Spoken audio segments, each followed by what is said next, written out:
Ladies and gentlemen, boys and girls, Poppies fans, wherever you may be, to the new Bucks Head. It's Vanarama National League North action here. It's AFC Telford United versus Kettering Town, and we are live on Poppies TV. Joining me, as usual, is Mr. Paul Cook. How are we? Yes, not too bad yourself. It's a nice view up here, isn't it? And it's nice and cold. We're used to that as well. But yes, this of course was the fixture 2 seasons ago, which was the last fixture before COVID came in. Kettering losing on that occasion 3-1, and the pitch looked a bit like Dunkirk. But this afternoon it looks splendid. Yeah, really nice surface actually. Be good to see some football played on it. Of course, both of these teams in a run of awful form. Telford, I know, haven't won in at least 5 games, and in fact it is 5 games. The last win was in October the 16th, so nearly 2 months. The win there, it was in August. Yeah, it was Farsley Celtic, October.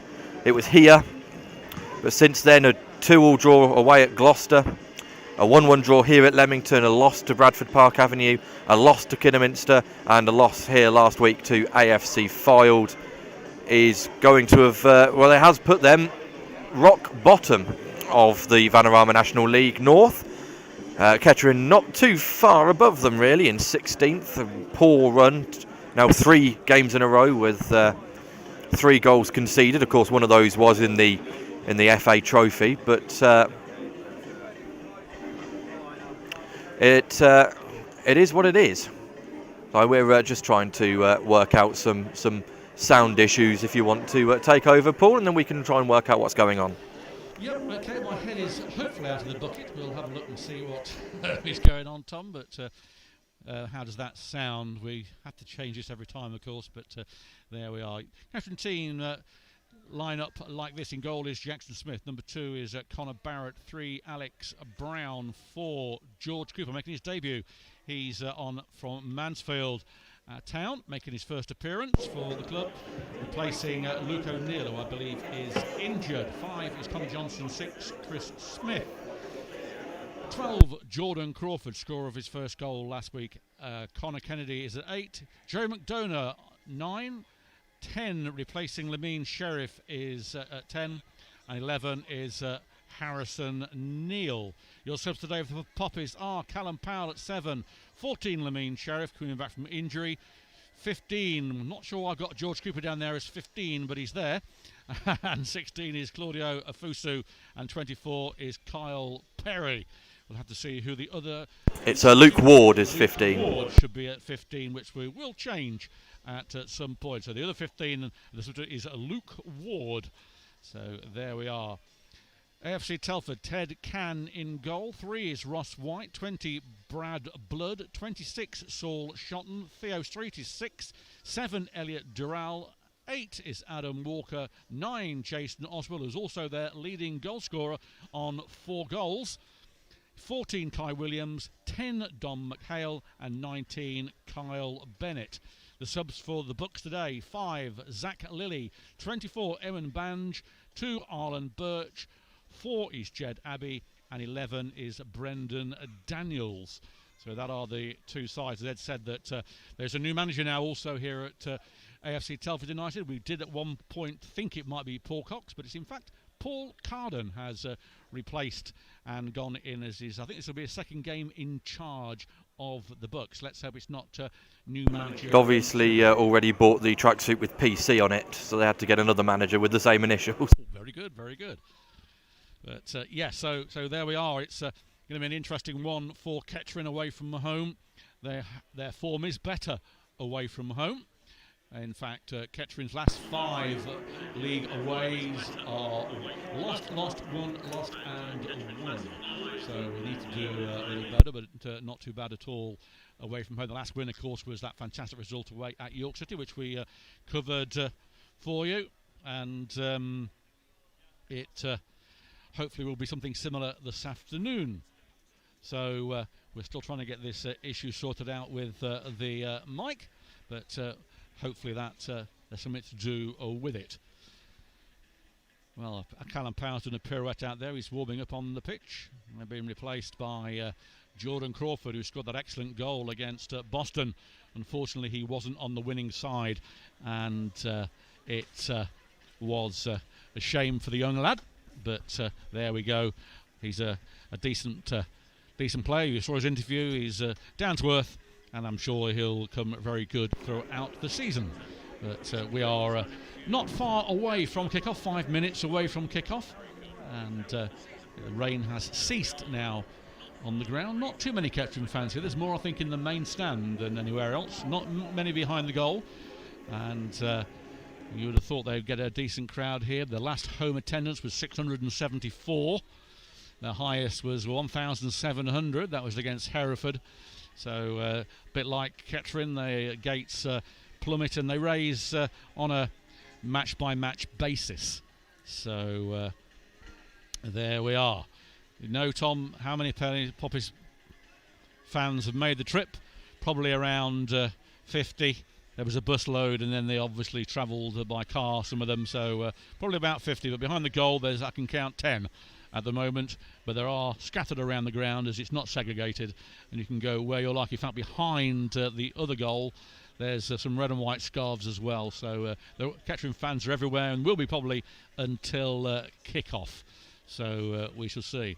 Next week, we're covering the match at Leamington. Another game at Leamington, yes. Will the floodlights hold out? All the usual jokes will be there. And then on the 21st of December, it's a rearranged game against Southport. More details about that cover-wise in the future. And the last game of December at home for Kettering is Kidderminster Harriers on the 28th. And, of course, sandwiched in between on Brackley is on the 26th away. So that is the fixtures at the moment. And we are waiting for all the teams to come out, which should be pretty soon. Your referee is Ed Duckworth. Yes, he's from Coronation Street, I think. So, old Duckers. And here they come. Telford being led out by some strange bear with flashing ears. Looks rather camped, this bear. But, yep, they are coming out. Kettering in all red, of course, and Telford in all white. So, a different strip for them. They normally play in navy blue shorts. They are in all white today. And Kettering going to the away end. Jackson Smith holding his position in goal. And all the managers and support staff have to go to the other side of the pitch. The entrance onto the ground is in the corner of the west stand. And then a long walk over to the other side to get in the dugouts ready for the game. Referee's blowing the whistle. The captains will come up. That's going to be Connor Kennedy and Adam Walker. And we are waiting with bated breath. Can Kettering break this 3-game hoodoo of losing streaks? And Telford, of course, wanted to win in front of their home fans with a new manager in charge. They've had 2 weeks off. And it's a battle, really. I said to Paul Cox in midweek, it's a crucial game. He said they're all crucial, but really this game has to be a win for Kettering. Is the point good enough? I'm not sure that it is, but we will wait and see on that. It looks like that Kettering have won the toss. They'll be kicking from right to left. Telford are in a huddle, and Connor Kennedy is over the ball at the moment. Telford still in a huddle, and it is about ready to kick off now. They come out of the huddle, they go to their positions. New era for AFC Telford. Paul Cox needing to regenerate his side. We thought last week against Boston in 6 minutes that had happened. Everything went cruelly wrong for the Poppies. Their downfall was really their own doing, but long time since then. Hopefully the training and the analysis in the week has gone ahead, and we're getting ready for that, I suppose. Are we going to take the knee? I'm not sure if we are. We'll wait and see what the referee decides to do. Kennedy is over the ball. Referee looks at his arm, and the whistle goes, and yes, everybody takes the knee. Round of applause there from everybody in the ground, and we are ready to go. Connor Kennedy over the ball. It's played to George Cooper got his first touch of the afternoon, making his debut. Pumps the ball forward towards Crawford, but he goes into the arms of goalkeeper Ted Can, and he gets his first touch of the ball. Quite interesting seeing the terrace to our right behind the goal completely deserted, as Kettering fans have also made their way over to the left to be behind the goal that Kettering will be attacking this half. So absolutely no one in the Frank Naggington stand, as we're just updating our graphic on the screen for you so that you can see that George Cooper is in fact starting and Luke Ward is the man on the bench. Ball played all the way forward to Jerry McDonough. McDonough turns and is breaking forward through the middle. He's beaten to the ball by 2 players, and Telford play the ball forward to McHale. Storer wins the ball back, plays it out left to Alex Brown. Alex Brown down the left-hand side, still going, working the way down to the byline, plays the ball in, deflected off the number 3, Ross White, and it'll be a throw-in down by the corner flag for Kettering. Minute already on the clock, and Kettering will have a chance to throw this one in long. Let's see who it is over there, actually. Might be Brown himself. He's taken this one. It is Brown. In it comes, long throw in towards that front post, flicked away, and a half volley by Jordan Crawford. It was not a lot of power on it. Tried to guide it towards that far corner, but it ballooned over the bar. Not far away though. Yeah, good to see Crawford having a snapshot there, and first attempt of the game. Just went high and wide of Can's goal. He's about to take the goal kick on the far side. Delivers the ball into the centre of the park. There is Johnson, but it was Harrison Neal. Ball's played long. The 26 is there, but can't do much with it. And it goes harmlessly for goal kick.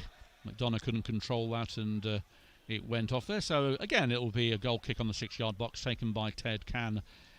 And the lights have just gone out in the stand we're in. Let's hope that's not a Leamington omen. Goal kick being taken. Well, we're not winning yet, so that's true, yes. And it's Harrison Neal gets the ball to Barrett. He pumps it long towards Crawford. Crawford's getting there. He's got there. Crawford, can he get there? Gets a touch. Still goes down. Brought down by the goalkeeper. Nothing given. No way. And a goal kick has been given. Unlucky there for Crawford. Got through. And Sean Shotton there making a bit of a Horlicks of it, really. Giving Crawford that interest. Goalkeeper did enough. But harshly, he never got a corner out of it. But again, Crawford looking dangerous. Fired up after that goal last week. And another goal kick to Ted Can in the goal mouth there. 6-yard box taken by the custodian. It's going towards Barrett. Doesn't win that though. Bennett does. A few gloves being worn today, especially by Durrell, who played a long ball. It goes out off Barrett for a throw-in by the halfway line. So just into the 4th minute here, Kettering had a couple of half chances, snapshots, both from Crawford. And so far, Jackson Smith hasn't had a shot or anything to do as of yet. In saying that now, Telford making the first breach forward. Good tackle there by Johnson, who came like that with a bit of a limp, and he's still limping after it, so let's hope that's not too bad. Thrown to Kettering, taken towards McDonough. He can't get there. It runs out and goes for a goal kick. I've taken lessons from the York away game, because even though there is a scoreboard opposite us with the time on, I'm going to have my own stopwatch just in case it goes off. Well, I think York did that on purpose, didn't they? When we went ahead, they didn't like it, so they just didn't want to look at it. Didn't want to admit it. Forward now. It's a good chance here. Out comes Jackson Smith, does well as Jason Oswell was running towards him. He's the leading goal scorer, of course, and he did well going down early, and has the ball in his hands. His first action, which will not cheer him up, but he'll get his hands warm, and he's back in the game. Delivers it towards McDonough. McDonough is there. Crawford's there with him. Can't get there. Kicked away by Street. Goes anywhere. There is Cooper. Young George Cooper from Mansfield. Telford are coming forward with McHale. He turns in the centre of Kettering's half. Thought about a shot. Plays it out wide. And is Walker having to play the ball back. Telford coming forward again then now. Intercepted by Connor Johnson and kept in by Barrett on the line. Good work there from Harrison Neal. Pumps it forward. Neal heads it back again though. Bit of tennis between Neal and Shotton. Brown, a header to Kennedy. Kennedy can't do much with it. Norcan Storer. Kennedy's got the ball. He lumps it forward for McDonough. But there is Shotton getting rid of it. Gives it only to Barrett though. Barrett beaming down that right-hand side. Puts the ball low and over. Can't get to Kennedy. Smith heads it back into the mix. There is Crawford trying to find McDonough, who's being pressurised by Street. And Telford come away with the ball. They're over the halfway line. Good work there. Harrison Neal nips in. And here's the applause on 6 minutes.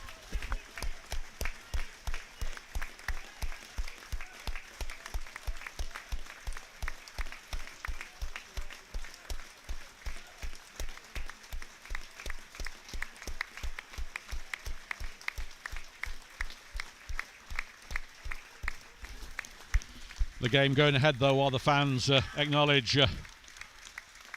the 6 minute applause and rightly so.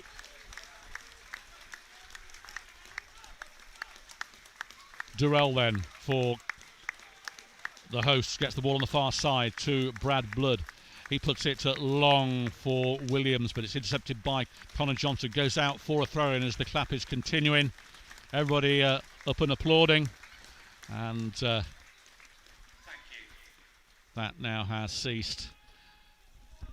So a throw-in on the far side, taken quickly by Telford, finding Williams. Williams puts the ball through towards Oswell, but it comes off a Kettering player and goes for a throw-in. Telford into the Kettering half, parallel with the penalty area on the far side. The side without the stand, actually. There's three-sided ground with a sort of hotel-y type thing on the other side and a terrace. But it's a long throw-in it's going to be. And it isn't, in fact. It's taken to Walker. He plays it back. And good work there by the number 10, McHale. He plays it out here. Could be a shot here for Telford. There is. And that is high and wide by McHale.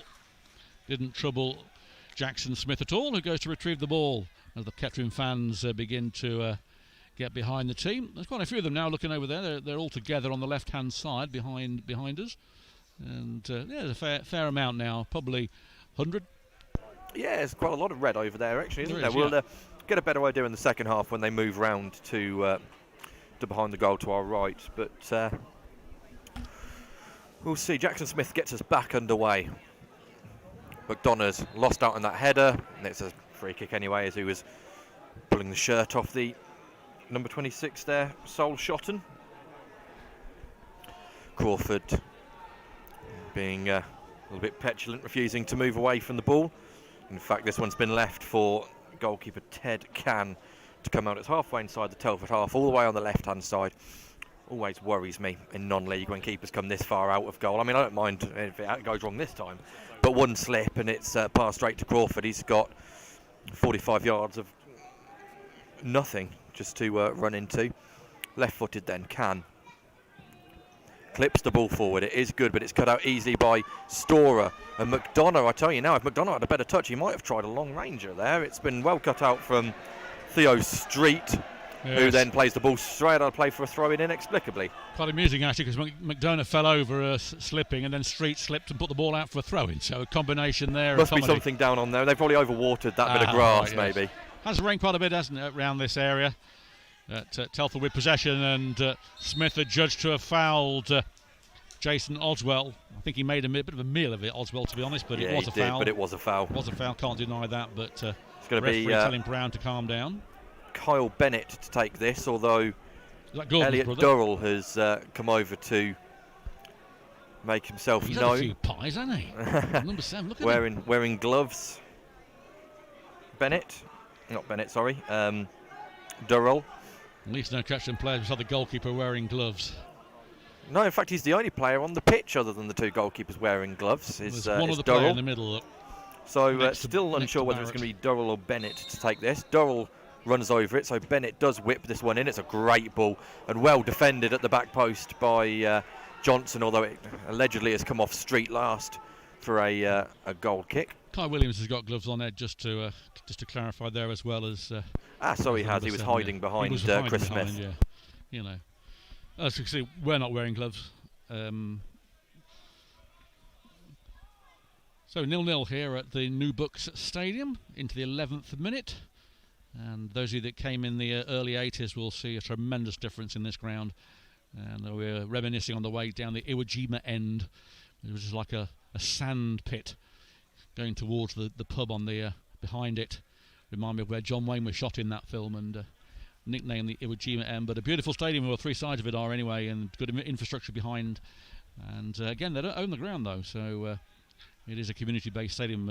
No, and you have to pay for parking. Exactly, paying for parking as we've had to do. If you don't, you get fined. And Ed reckons it was about £100 fine if you don't book your car in. So that's very nice. But there we have it. Throw-in been taken by Telford, and it's going to be a Kettering throw-in. It came off Bennett, and very sort of slow tempo to this game. None of the frenetic stuff we saw last week against Boston, where it was end-to-end. It's really is like the chess game you'd expect at two teams fighting to get something out of it. Flicked on by McDonough, and it goes out for a Kettering throw-in. The linesman wasn't sure, but he is now. The ref told him. Kennedy back to Barrett. Barrett beats one, beats two. Gets a throw-in off the number 7, Durrell. It's a bit too far out to launch one into the area, isn't it? Although I think he's going to try. Yeah, he's going to leave it. Alex Brown has come all the way over, so can't really see this getting too far into the penalty area, if honest. He's got a decent throw, but nothing of that sort of level. I wouldn't have thought. There's no wind assist this afternoon either, so this will be an interesting In fact, if anything, the wind's going against him where he is, so in it comes. He's done quite well, actually, but it's easily headed away at the front post. Nodded back to him by Crawford. Brown is then tackled well. Crawford picks up the loose scraps, goes past one, tries to go past two, is shoved to the ground. Linesman says no foul, and a good challenge by Connor Johnson in that far corner puts the ball out of play for a goal kick. We've had 12, nearly 13 minutes. Yep, we'll be at Leamington next week. Another trip to Leamington. It's almost like a second home, isn't it? But still haven't won there. Second home where you haven't necessarily paid the electricity bill for a few months. No, you're right, that is for sure. They always make us welcome, don't they? I've never felt more welcome in a ground than at Leamington. Yeah, but it's a goal kick. Can to take it, he's taken it. It's into the Kettering half. Cooper underneath it, trying to find McDonough. He does. McDonough gets it out wide to... He couldn't keep it in, could Crawford. He just skews out for done well to get there, in all fairness, but certainly his live wire is old Crawford. He's not stopped running since he's been on here yet. A bit reminds me of Alan Ball, a free kick to Kettering, Butch in the back, and Williams not happy with that, throwing the ball back, and Williams still is can be as unhappy as he likes. The free kick's already been given. Yeah. Cooper gives it to Barrett. Barrett does well. He beats the players. A chance of Barrett now. He gets down to the byline. Barrett puts the ball in there. Is McDonough can't get there. It comes off the 19, flicks it out, and Durrell luckily gets the ball away. And rather fortuitously, it comes off Storer for a throw-in. Just for a moment, I thought McDonough might get there, try a snapshot, but he couldn't. Throw in to the home side, taken by Pyman. And oh no, he's not. No, it's going to be a change of throw-up. Is he going to be moved back the 15 yards that he's taken? Well, it ought to be, didn't it? It's not there, surely. Do tend to pinch a lot of yards at non-league level, well, at any level, I suppose. Still moving forward. It's been taken, and it's Bennett with it. Good tackle there by Storer. We're throwing from that same place again. We're taken by Ross White on this left-hand side, midway in the Telford half. White gets the ball back, still has the ball. He's got Storer with him. It comes off Storer, and Storer can't believe it, but it did come off Storer, to be fair, and which is rare. It's a weird hill to die on, that one from Gary Storer. I mean, it really wasn't a Kettering throw. Oh, McDonough is away. He's got a player sticking to him like glue. Plays the ball back to Johnson. Johnson, right-footed, plays the ball long to Barrett. If he can keep this in, he'll do well. He can't. And that goes out by the corner flag for a throw-in to the hosts. 0-0 here. You're listening to Poppers TV Audio, sponsored by Elgood's Brewery, with Ed Palmer and myself, Paul Cook, here at the new Bucks Head. And if you're listening in the social club at Kettering, don't forget to go and see Gary Graham, who's going to buy you all a drink. That's what he said, Ed, wasn't it? He did say that. He says it every week, that he buys everyone who goes to the social club to listen to us. There's a free beer for them, courtesy of Gary. So make sure you claim that whilst they're cold. Yep, while they're in there. But and before he can say no. It's a throw-in on the far side. Barrett's given it to Brown, who no doubt will try another long one. It's quite surprising, though, since Kennedy's been back, he's not taken a long throw as Crawford's down with the byline, gets it back to Brown. Brown does a lovely double shuffle, keeps it in, and it's cleared by Durrell, though. And dangerous header there by Storer. I get what McHale. McHale is saying is that Storer's head did go down, but it wasn't that low, really. No, it was a foul. It'll be interesting to see what the referee gives here, because obviously if there's no contact, it will be an indirect free kick. But if there was contact, then it will be direct. We'll see what the referee signals when we're ready to go. The wall is being marked out. That's a good 10 yards, in all fairness. There's two in it.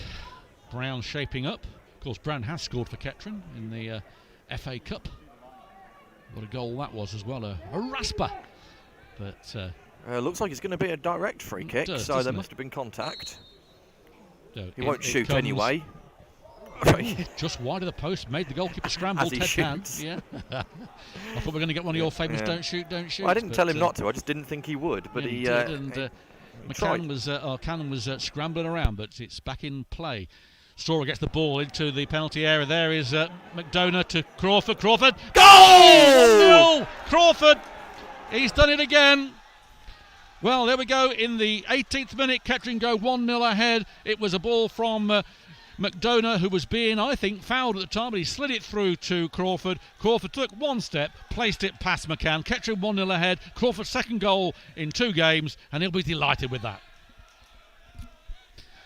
Well, the fans behind the goal are giving it large now, and they are running it back to the centre circle. And a good goal there indeed. Crawford proving his critics right, and Kettering take an early lead in this game. Not as early as it was last week, thankfully, but it's the lead. Let's hope they can keep playing and defend it.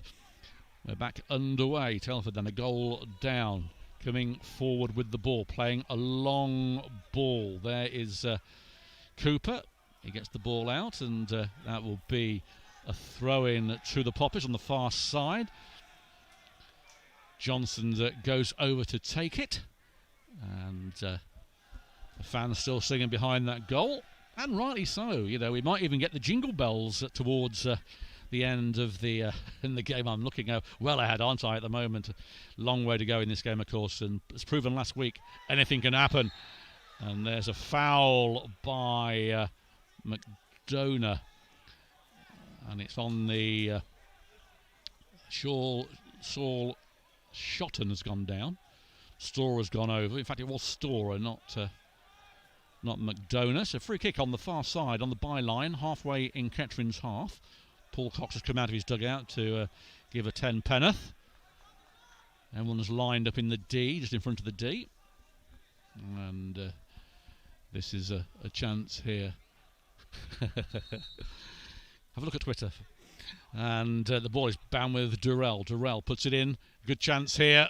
And it goes wide of Street, who couldn't get there. Jackson Smith allowing it to go out. And pressure ease. 20 minutes gone here at the New Bucks Head. It's Telford 0, Kettering Town 1. Goal scored by Jordan Crawford. Second goal in 2 games. We're delighted. I have to get him on the interview more often and see if he can regenerate himself even further. But 1-0.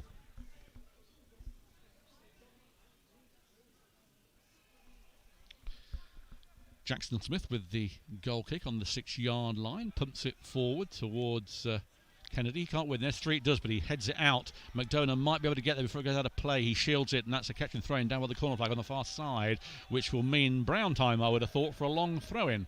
As I was saying to you earlier, Ed, since Kennedy's been back from injury, he hasn't taken any long throw-ins. It's all either been he was taking all of them, wasn't he? It was either Reece Sharp when he was in the side or Alex Brown.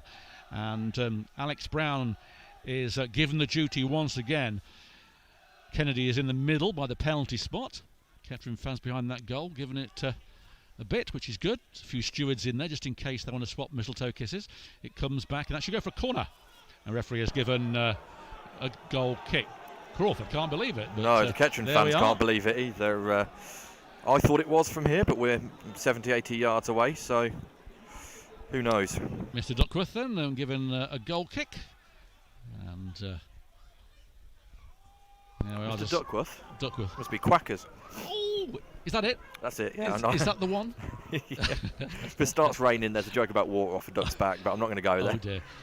It's been taken away. Kennedy wins the ball, but it's scooped away by Telford, only towards Chris Smith. He gets it to Storer, flicks it through to Crawford, but it's put back by Ross White. Out comes goalkeeper Can, balloons the ball towards the number 19, but Brown got there first. Durrell wins it back for Telford. Kept in by Brown. Brown again. Durrell gets the ball off Brown. It's Bennett. And good tackle there by Chris Smith. That goes for a throw-in to Telford right in front of... Typical fashion. Storer looked at the referee and asked whether it is a catch and throw-in. He seems to have a thing with clear throw-ins. With a chance. Oh, keeper should deal with it. Oh, he's not really, has he? Goodness me. That's... I'm really not too sure what happened there. Well, Ted Can came out there and he was going to play the ball. He's trying the shot again, and he almost passed it to a Kettering player, which would have resulted probably on a one-on-one, but Telford got lucky, and there's a throw-in to the home side taken, won by Chris Smith, who puts the ball into touch for another throw-in right in front of our commentary position. It's a good commentary position, actually. One thing about Telford, they do it right here as Ross White plays it long towards Bennett, but it's cut out by Cooper. Goes out for a Telford throw in the half lane, taken quickly. Referee wasn't ready, but has allowed it. Shotton moving forward, plays the ball back to Street. Street takes a touch, has to turn, gives the ball back to the goalkeeper. He comes out of his area, plays it long towards Williams, but he won't get there. Cooper does. Trying to find McDonough on the far side. McDonough chests it down towards Storer, who then is fouled off the ball and goes down. The referee hasn't seen it, and that was a terrible foul off the ball. It goes out now. The referee still hasn't seen it. Storer is down. Livid. Paul Cox is out there. Fuming. Well, Storer getting a warm reaction from the from the fans over there. And there's the home crowd jokes coming out. Very well done, Tom. Oh dear, we've started, have we? Because the home fans saying you're a disgrace, number 12. I think you need to look at your own side before you start making assumptions. That was a terrible foul. And Storer still not up. He's not receiving treatment though. Sports therapist hasn't come up. I can hear John Ramshaw all the way over here. I don't know what he's saying, mind you, but I can hear him. Storer's back up on his feet. Disgrace. Interesting. We've got. Looks like we're next to the two that we had at York again. Oh yes. And now there's going to be a book in here, and unfortunately, I think it's just a talking to for Storer, who's now given away a foul. I think he's being told one more, and you're in the book. Yeah, you're right. We have met some interesting opposition fans that have been near us at these games recently, haven't we? Most of them. It's incredible the lack of knowledge at times. Well, yeah, most of them have the brain cell. I'm not quite sure which one has it. Yeah, they pass it around every other day, and someone has it. It's nowhere near us anyway today. Yeah.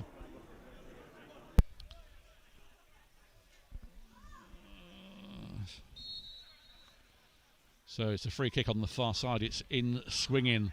There's Street headed out by Connor Johnson is back in the mix. Street gets the ball to it. It goes out wide of penalty area. 26% in. Handball. Referee waves it away and cleared by Kennedy. Would have been very harsh if that had been given. 2 seasons ago, that's getting given with the McDonough new. does well, slips it through. Nice. McDonough beats 2, beats 3. He's tried to be fouled. McDonough's still going. It clips off a player. In comes Kennedy, plays it out wide to Alex Brown. Brown puts the ball, handball that time. You can't give that one, about and not the one down there. Yeah. Funny how the Telford fans have gone very quiet about that handball. Yeah. But, and then it's hooked out for a Kettering Town throw-in. So it's interesting here. Kettering now having a word with the referee about the handball. It does even itself out, doesn't it?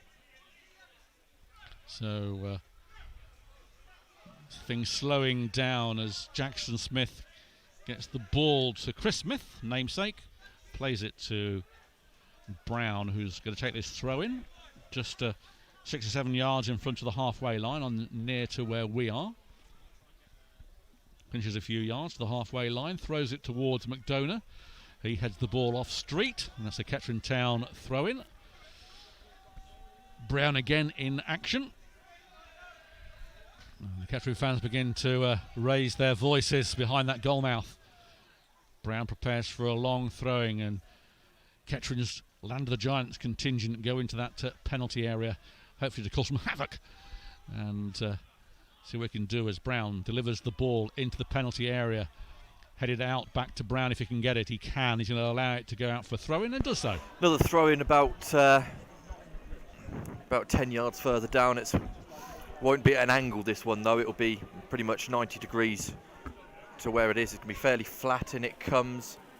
Slipped out of his hands. Kettering have won well, they haven't. It stayed in play, and it's cleared out for a throw-in a lot further away. But I think that ball slipped out of his hands, actually, Alex Smith, because it went about 10 yards shorter than he would have liked. And Brown having to retrieve the ball, getting a little bit of friendly banter from the fans. It might not be friendly, actually, but getting some banter, let's say. The linesman has told him to wait. He takes it now towards McDonough, who chests the ball towards Kennedy. He takes a turn, loses the ball, though. And Crawford does well retrieving it, hooked away by Bennett. Only towards Smith. Smith does well, gets the ball out wide to McDonough. Gets it to Brown. Brown running down this left wing, puts the ball in. Here's a chance here. Crawford, and hits the bar from Crawford. It just went on the top of his head and hits the bar as the goalkeeper didn't know what to do. Could have been 2-0. And the fans here once again haven't got a clue what they're watching. And it should be 2-0. Crawford causing all sorts of problems again. And he looks good at this level now, doesn't he? And surprising what a few games can do. And he's looking a threat every time he goes forward as the game gets back underway from Ted Cann. Headed on by the Telford 12. Back to Durrell. Only towards Barrett. Barrett flicks it through to Crawford, who chests it down. Put through. Street clears it to Kennedy. Heads it back to Crawford. He finds Storer. Storer now. He's got Brown and he's got McDonough. Plays it through to McDonough. He's in the penalty area. Might go one side, goes the other. McDonough comes in. Thought about shooting. Does now. It comes in, flicked in. 2-0! Great goal. Crawford. Is that Crawford? No, it's Brown. Oh, it's Brown. Puts it in. 2-0. Lovely work there from McDonough. And it's hit from about 2 or 3 foot in the centre of goal. 2-0. And Alex Brown's first league goal of the campaign. Second goal of the season for him. And everything going right for Kettering. 29 minutes gone and Kettering into a 2-goal lead. We've been there twice before this season. Let's not get too carried away, but certainly enterprising stuff from Kettering. And if they can keep this up, it will be just the tonic they need before Christmas. And I don't know about ducks, but we can all be having some turkey later. So there we are. It's a good start from Kettering Town. 30 minutes into the game.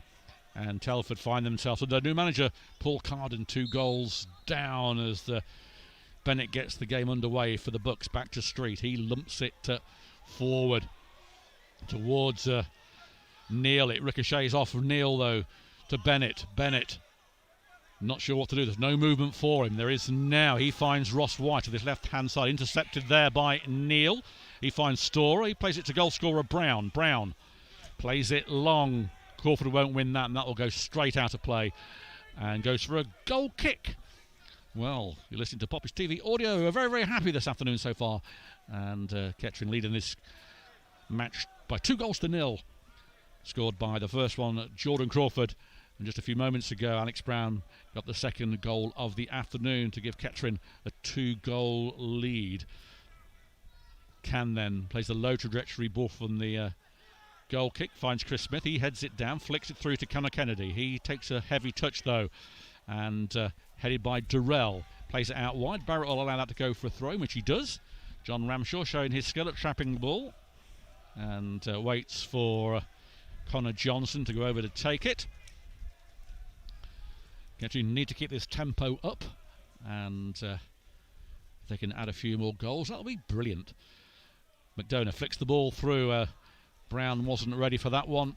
The ball's back with Can, who cannot actually. He gets the ball to Street. Telford at 6s and 7s puts the ball out wide. There is Connor Johnson. Great ball to him to Storer. Durrell intercepts, plays it back to the goalkeeper. He takes a touch. Can plays it long. That's Kai Williams, beaten to it by Johnson. Lovely work there from Barrett. Johnson gets the ball towards Crawford, who's then fouled by Street. Arm round Crawford, throws him down WWF style, and the referee throw him to the floor, sir. Yes, of course. However, see, the Twitter man is on form today with his jokes. If you've got Twitter, and it's going to be a free kick to the Poppies on the far side. It's Brown who's going to take this. Seems to be involved in everything in the minute is Alex Brown. And Kettering putting the sword at the moment into the turkey. And it comes in right-footed towards that back post. It's too heavy and goes out harmlessly for a goal kick. 2-0 then. The Poppies. About time I actually changed the score, Ed. No one's commented on that. We haven't changed the score. So excellent. We're still 0-0, are we? Still 0-0. So let's just change that then to 2-0. And sorry about that, chaps. But just the excitement getting to us a little bit. I think they're not seeing the screen all the time, but it is 2-0 to the Poppies if you've just joined us. And so far so good. Having a long chat with Paul Cox on Thursday, off the record as well, and he determined to put things right for the club. His heart and soul are in the right place. A throw on the far side to Kettering. Harrison Neal leaves it. It's going to be... It's going to be Johnson, I think, to take this. It is. He's just weighing up his options. Johnson takes one touch, then another, and lobs it towards McDonough. It's intercepted by Telford player, who heads it on. It'll be another Kettering Town throw-in. So things going well for the team in red. And very animated Poppies dugout, which there should be. Of course, Kettering lost 3-1 the last time they were here, just before the first COVID event. Comes in the free kick. There's Kennedy. Goalkeeper does well, though, this time. Collects it both hands, calmly, coolly, and pressurises down. Bowls the ball out to Brad Bood on the far side. Intercepted, though, by Brown, who's then fouled, says Paul Cox, but he's not. It's a throw-in to Telford. The books. Graham J, I don't like this new tactic of scoring too early. I'll take it. Well, yes, it's not the tactic of scoring too early, it's the tactic of conceding after we've scored too early. Yes, and what we don't want to see is the heads down and the frailties that happened last week. But let's not think about that. There's a foul there by Kettering. There is by Barrett on Blood on the far side. The referee having a quick word with Barrett. It's not a booking, in my opinion. Just a little talking to. Now, Connor, don't do that again, because if you do, you'll find yourself in the book. That's pretty much what's being said. Yeah. I'm sure that's not his response. Well, there we are. So. Gary Storer tactically doing his bootlaces up right on top of the ball so that no quick free kick could be taken. He's not 10 yards either, Gary Storer. Swung in. Jackson Smith comes out, collects. Should really never have been given any chance to collect that. He collected it in his midriff at the edge of his own penalty area.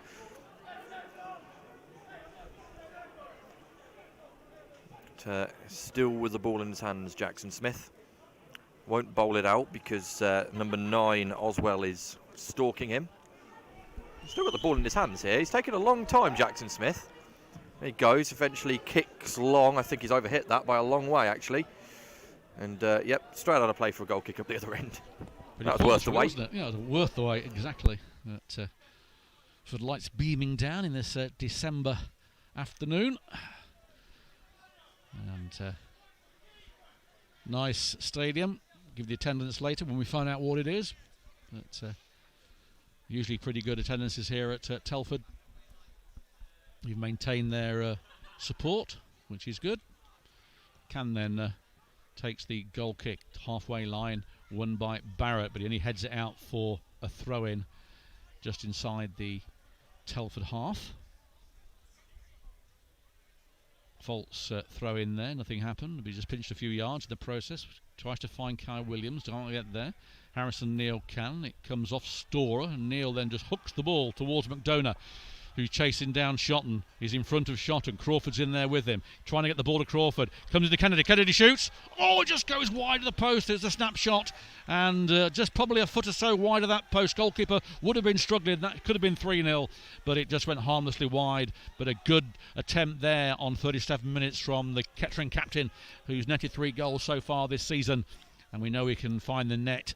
Bit unfortunate on that occasion, but it still remains 2-0 to the Poppies, as Ted Cann has been the busier of the goalkeepers so far this afternoon. Long may that continue as he gets the ball underway. It's back to the halfway line towards Oswell, who's been very quiet, the leading goal scorer. He found 19, Bennett. Bennett now coming forward for Telford to Kai Williams. Not seen much of Telford. A foul there by Chris Smith on Williams. The crowd baying for a booking behind me, and there's a now I have to mention, and as in my now qualified opinion, not as what the referees are. Yes, not every foul should result in a booking.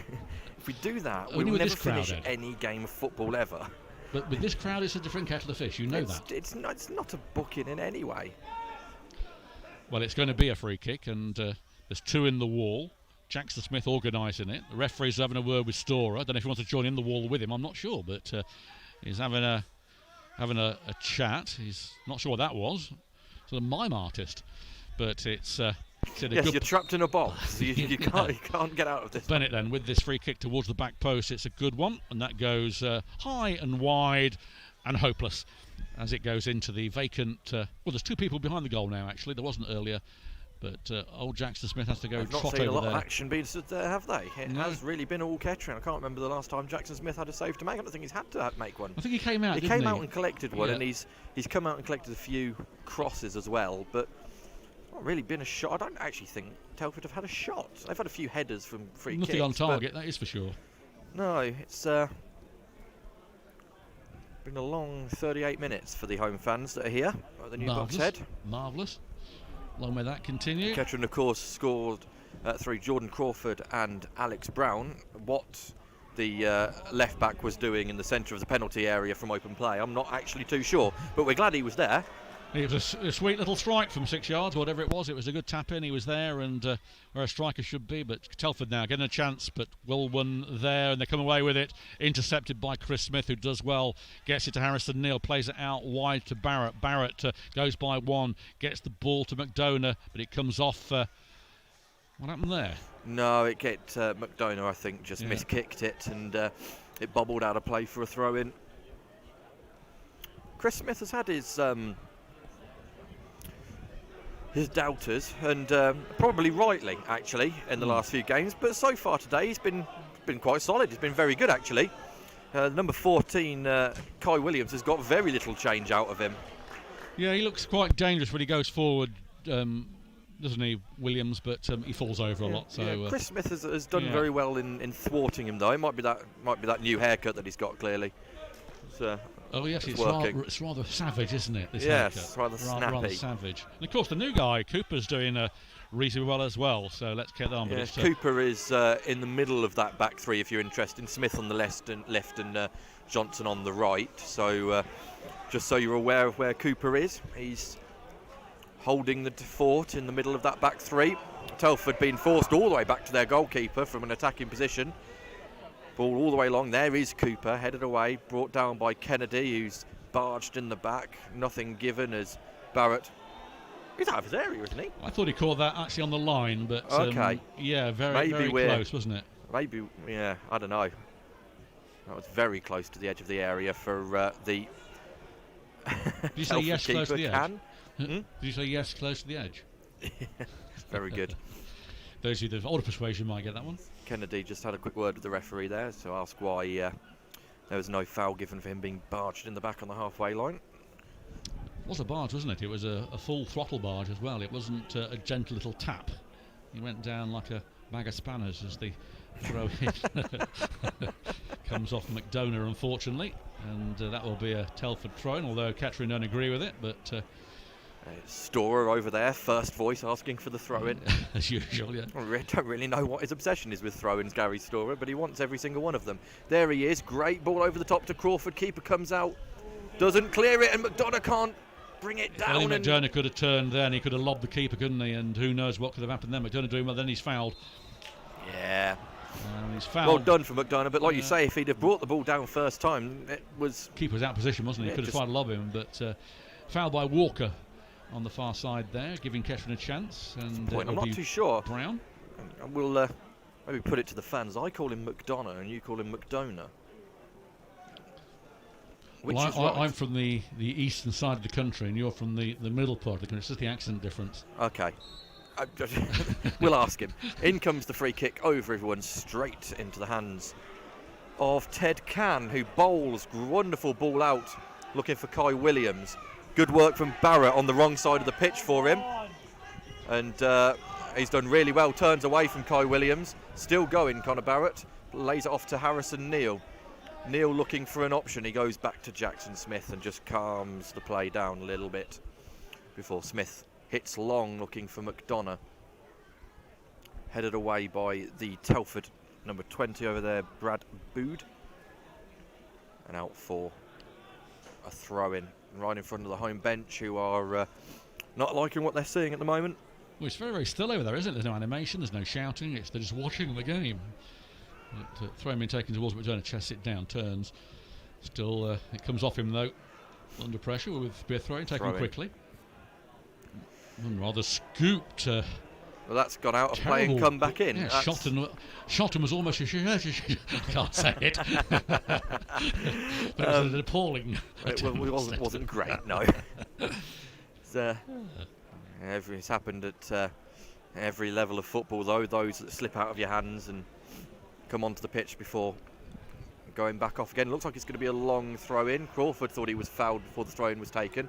It's gone to absolutely no one in a red shirt, but does come back out to Brown, who nods to Crawford, lays it off to Harrison Neal. Then Brown loops one in. Kennedy right underneath the goalkeeper, but Ted Cann did really well to collect that and hold on to it under pressure from the Kettering man. Of course, the Peter Shilton exclusion zone would have meant if he dropped the ball, it would have been a foul. Well, exactly. It's about 10 yards around the goal, isn't it? Or 10 feet or something, but it's kicked out by Cann on the far side. Barrett wins that header. Intercepted by Telford, gets it to Bennett, but intercepted by Storer, does well, plays it out wide for Alex Brown, who's all over the place. He's down this right-hand side now, flicks it through, but it's cut out by White. And there is Bennett. Bennett to Durrell, back to White. White plays it back to Street.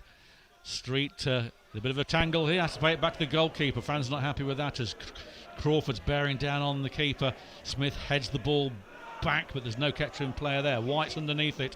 Storer chasing it down, chasing White, has to play the ball back. The keeper under pressure as Crawford goes to cut him down, but he gets it away towards Bennett. He flicks it on, and there's a chance here as Smith goes down. Away goes Williams. Williams might have a chance here. Does. Good Near save. post. Good save there with his feet from Jackson Smith. It all happened because Chris Smith slipped at the vital moment. And that is Telford's first attempt on target. It came in the 45th minute. I thought for a horrible moment it might creep in at the near post, but it didn't. And fair credit there to Jackson Smith, who defended his goal mouth and near post superbly. So it will be a corner, probably the first down here for Telford. To be taken by Kyle Bennett. referee now is having to go into the 6-yard box as there's the usual handbags and pushing and tugging, and if McDonough there is involved, or McDonough as Ed says. If you didn't heard that, we just had a minute of added time in this first half. Kettering leading 2-0 at the moment. This corner hasn't been taken. Some jostling going on in front of Jackson Smith on that goal line. Referee will be watching this. In comes the corner. Bennett lines up, takes it. Bennett. Header comes in, headed out by Johnson, then cleared by Kennedy. It might go to Crawford if he can keep this in. He's being chased down by the 20. Crawford does get there, turns, does well. Plays the ball back to Kennedy. Kennedy trying to find Storr, who's offside. And the referee sees that. Flag goes up. And that should almost be the last action, probably, of this first half. According to the clock, we're into the 46th minute. And there was only 1 minute of added time given by the fourth official, which has almost ended. I make that now 46 minutes, and we're into it. Referee arm up. Can take in this. Can he get the ball into the Kettering area? He can. Underneath was Harrison. Neal wins the header towards Crawford, flicks it on, and there goes the half-time whistle to the ring of boos from the home crowd. Lovely to hear, that is. And they're not happy, but the men in red have done an excellent first half. Paul Cox coming off with his staff. Chris Smith having a quick word with the referee. So is Coxey, and so is Aramas. I'm not sure what about. I'll find out later on the bus, see what he's had to say to them. But I think it's to do with a bit of pushing and shoving there. But Kettering race into a 2-0 lead at half-time. They've kept the 2-0 lead, Ed. And it's been a very good first half. It has. This is Kettering's least favourite lead to have, because 2-0 never usually stays 2-0 with Kettering. I can think of 3 occasions at least where it hasn't recently. Yes, but it has been a good half. Telford had that one good chance at the end of it. Maybe if they're on a better run of form, that probably goes in, to be honest. But the shot was straight at Jackson Smith, who we must say still positioned himself well to save it. But we're going to take about a 10-minute break just to get our voices back and relax for a few moments. We'll be back with you live for the second half. It's half-time here at the New Buckshead. AFC Telford 0, Kettering Town 2.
Well, welcome back to the new Bucks Head. Kettering join us out onto the pitch, still awaiting Telford to come out. It's currently Telford United 0, Kettering Town 2. If you're only just joining us, where have you been? You've missed two wonderful goals from Kettering, it has to be said. Build-up play for both of them was sensational. McDonough involved in both, 2 assists for the big forward. It was Crawford who got us underway after really strong work from Jerry McDonough to lay it off to him. And then he turned provider once again as he went all the way down to the byline, dragged the ball back. And Alex Brown, the left back, playing in the centre of the penalty area. Only he knows why he was there, but thank goodness he was, because he stabbed home from about 6 yards into the back of the net for 2-0. Telford only one shot really that's troubled Jackson Smith. That came at the end of the first half. Kai Williams shooting straight at the Kettering keeper, who interred it behind for a corner. We've been treated to a rendition of one of the choirs, one of the schools, at half-time on the pitch. They sung a medley of Christmas songs. That doesn't count. No Wham, so anyone who's worried about Whamageddon, you're lucky. You're safe at the moment. 11 days and going strong. Well done to everyone. I was done this morning by the wife. You can't say that on the radio, Paul. I know what you mean, but no, we're not. We're gonna move this conversation swiftly on. Telford still not. Please stop talking. Telford United join us out on the pitch, please football. As the all-white strip is for a lot of them still all white. Few muddy shorts, but that's about it. I think obviously the first 10 minutes of this second half are going to be vital for Kettering if they're going to maintain this 2-0 lead. Can't afford to be sloppy, got to concentrate. I mean, after the half-time talk, where were we at? We conceded 2 goals within seconds. I think that was at Hereford, wasn't it? So we can't afford to do that. There's going to be a substitution made by the home side.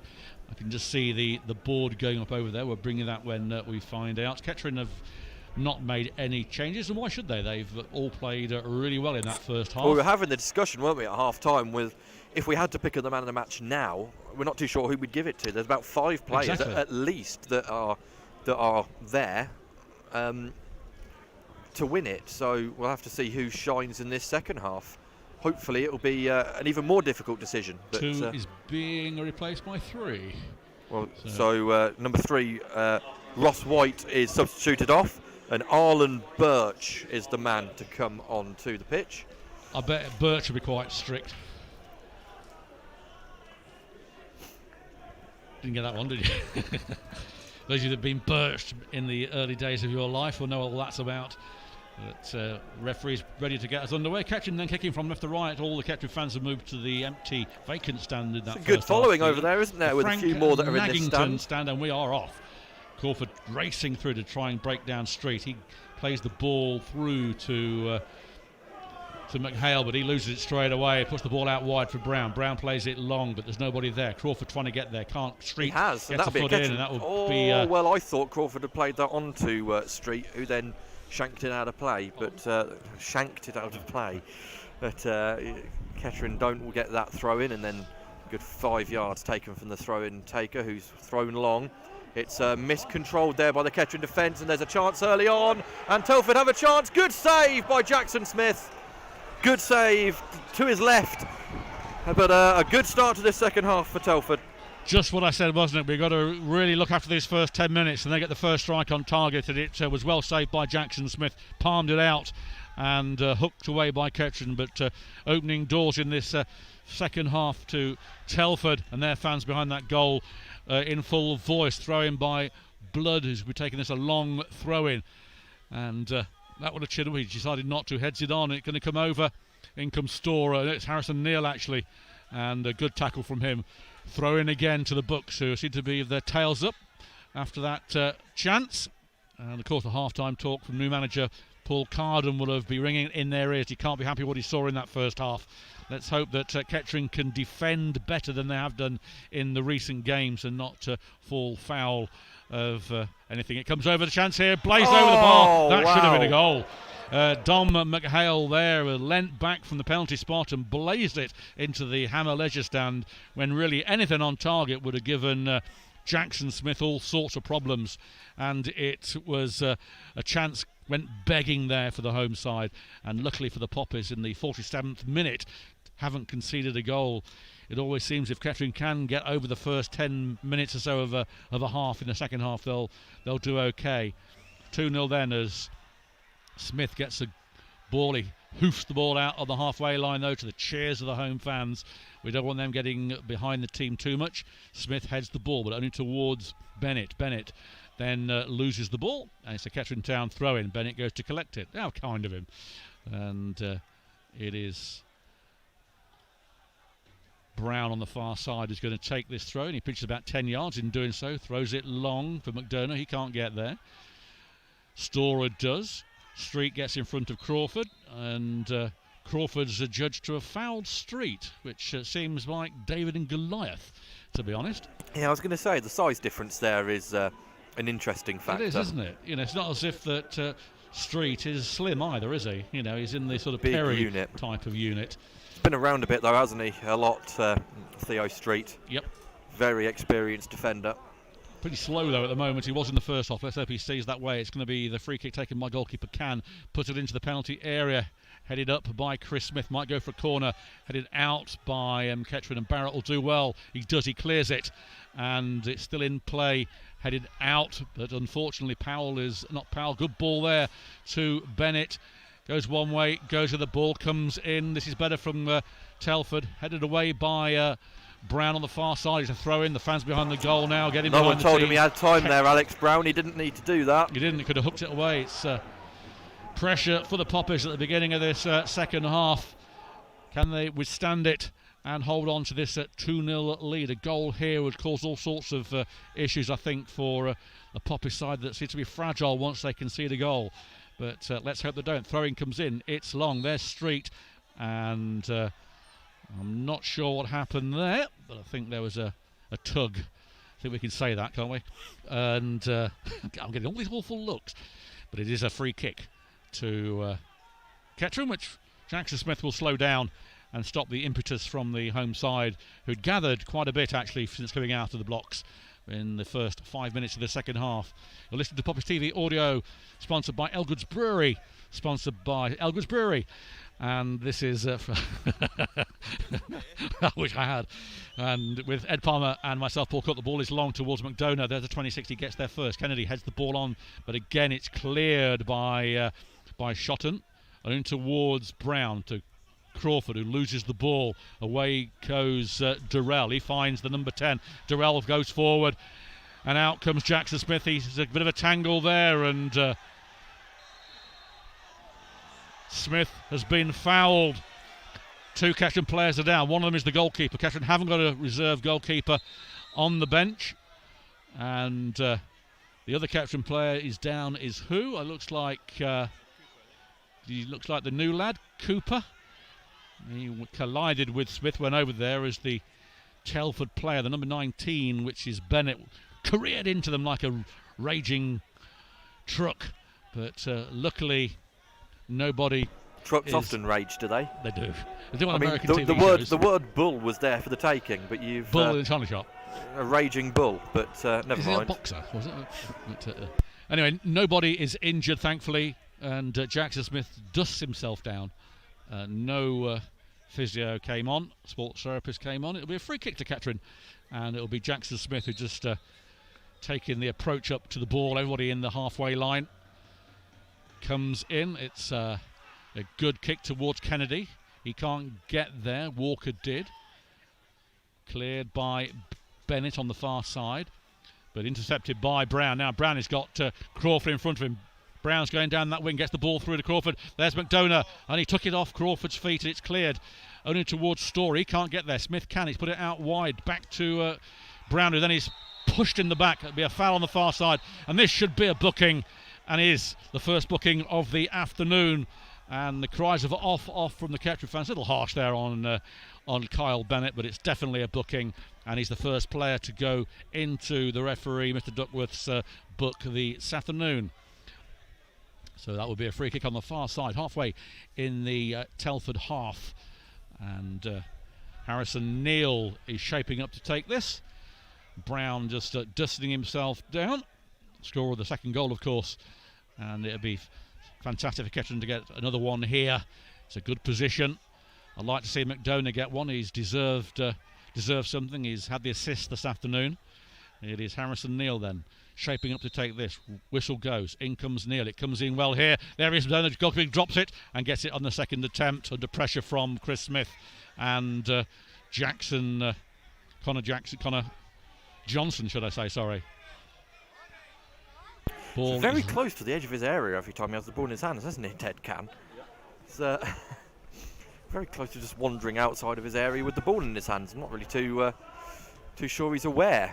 But Street heads right into the air, and then the ball finds its way to Connor Kennedy, who tries to play a slide rule pass through, but it's been cut out straight to Jerry McDonough. Good tackle again by Street. Good challenge by Harrison Neal in the centre of the park. Strong challenge, played down the line to McDonough, but Alex Brown was straight out of play for a throw-in, that pass. So Street is certainly getting himself involved in the second half. A few really important blocks and tackles there. Good work from the veteran centre half. Kettering fans still singing in the Frank Leggington stand. That's a foul on Kennedy. Kettering are a bit frustrated because Crawford had managed to win the ball and was trying to set up an attack. Instead, it's a free kick about 5 yards inside Telford territory.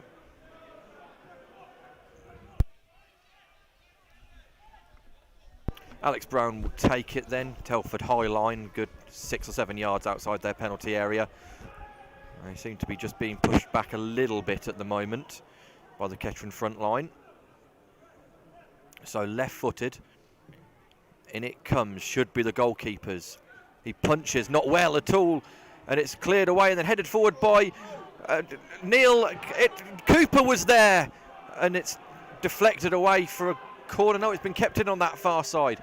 In comes the low cross from McDonough, and it's not cleared because it's just spooned into the air, headed forward by a Kettering player. There's all manner of pushing and shoving, and the referee has given it against the Kettering number 6, Chris Smith. But, well, that was error after error after error. A bit of a pantomime, wasn't it, really? It was ooh-ah, and Kettering couldn't get the ball in the net. Kettering still can't get the ball as Storer intercepts away from Bennett, giving the home side a throw-in. It is Blood to take it. And nothing happening so far, but it's livened up a bit now in the second half, especially with Telford trying to come out, and they need to attack.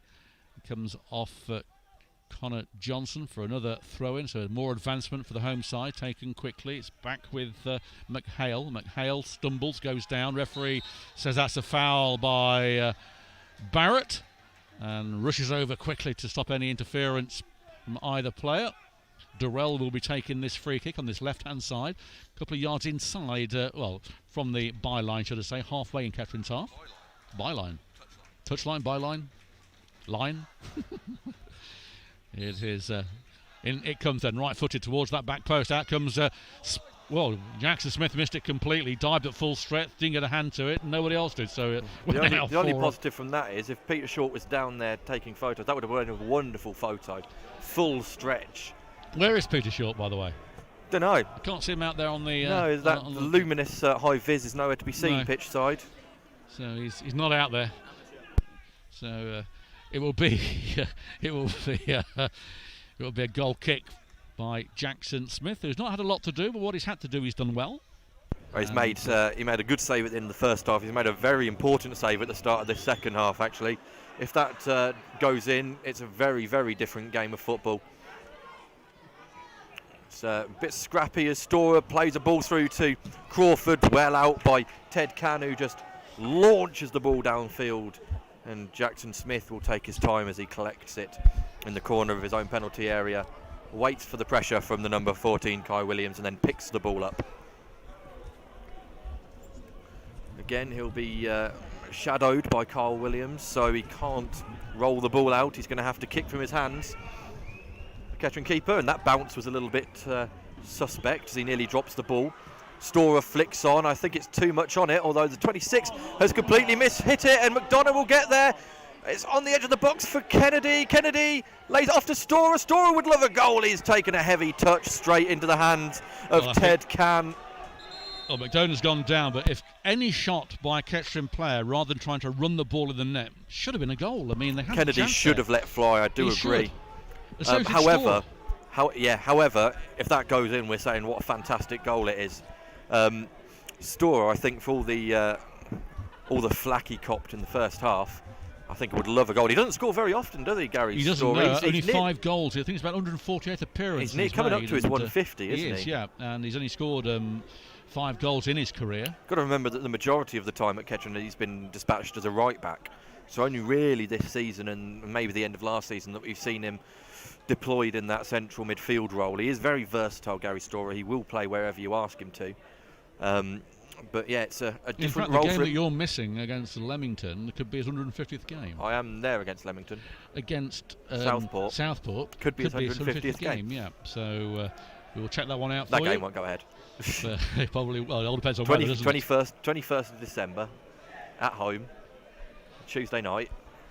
That has got frozen pitch written all over it. Well, we'll have to wait and see on that, obviously. But McDonough is limping off with Rachel.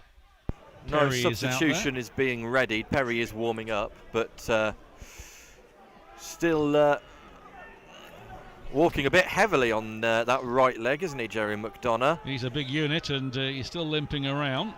So we get the ball back in play with the goalkeeper Ted Can, who rolls it out of his penalty area and then kicks long. It is flicked on by a Telford man. Kai Williams won't get there, and neither will Brad Bood as the ball's gone out of play for a goal kick.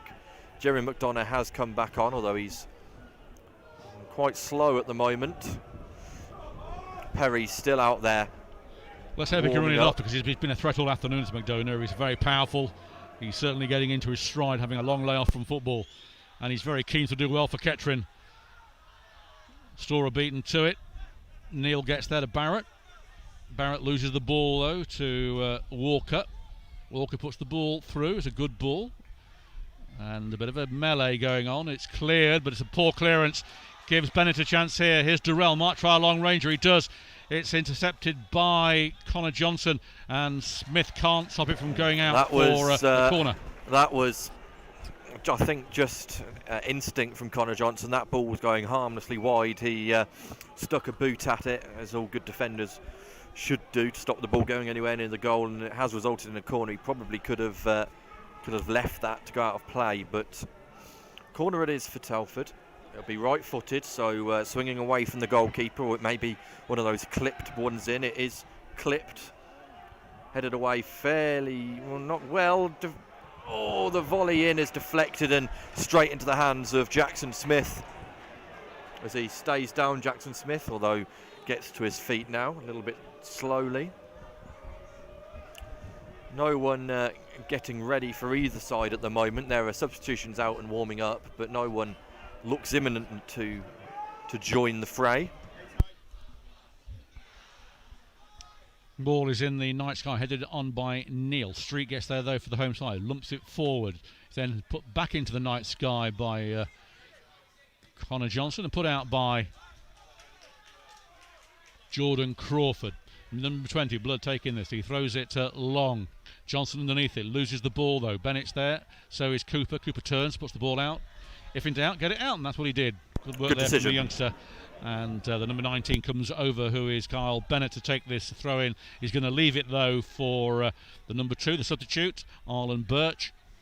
He's going to put in a long throw in, and Kettering need to be able to defend these. They let a few go in the past, and hopefully they're learning from their mistakes. Very young side. It comes in near post, headed on by Street, headed out, and there's the 19. Bennett must be offside. A chance, handball, and that's a penalty. No, just been waved away. Now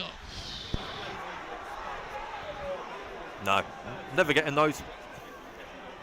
His arms are tucked in. He's turning away from the ball. It's exactly where his arm should be as a defender. It's not an unnatural position. No different to the one we've been given against in the past, though, Ed, I think. And no, the York City one definitely comes to mind. It was a little bit different scenario, but in terms of natural position, his arms are tucked in.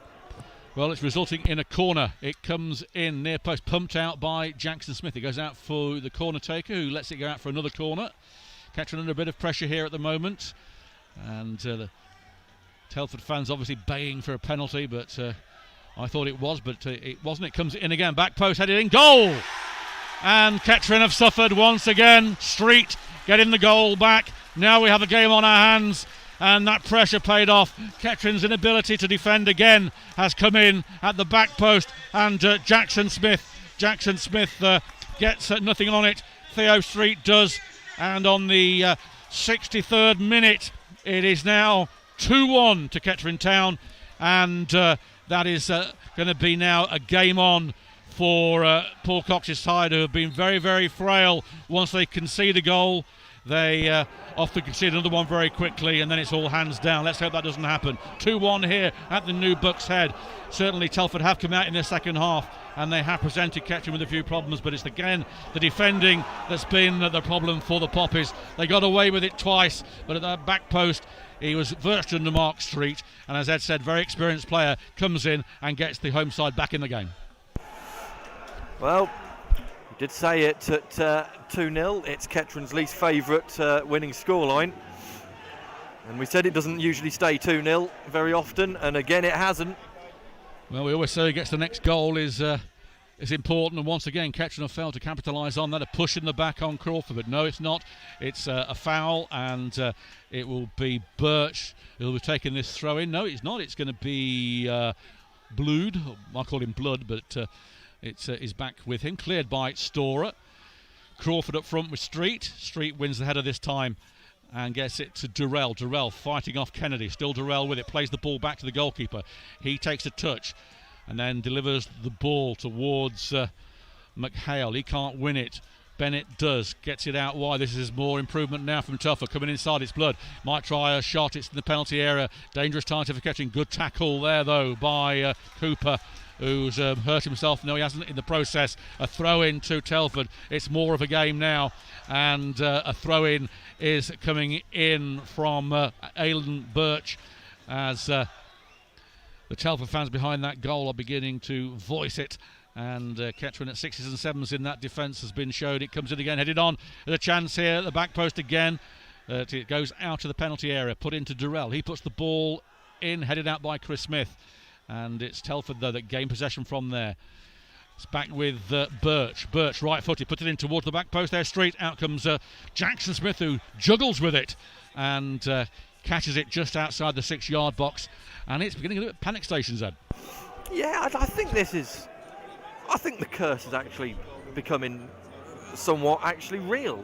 Kettering seem to be aware that this 2-0 lead seems to be a sticking point for them, and you can just tell 2-0 up. Don't look comfortable. It does seem, doesn't it, that we've always got to score 3 goals to win a game, and you can't be doing that every time. As Neil plays the ball wide, there's nobody there. Oh, there is. Crawford's there, gets the ball to Kennedy. Kennedy outside the penalty, might try a long range. Kennedy, shoot. He's got Barrett with him. Cries of shoot, comes in, he does, deflection. And that just goes wide. Deflection for a corner, and the substitute is coming on. It looks like it's going to be Perry, and he may well be going on for McDonough, who was injured earlier. Let's see.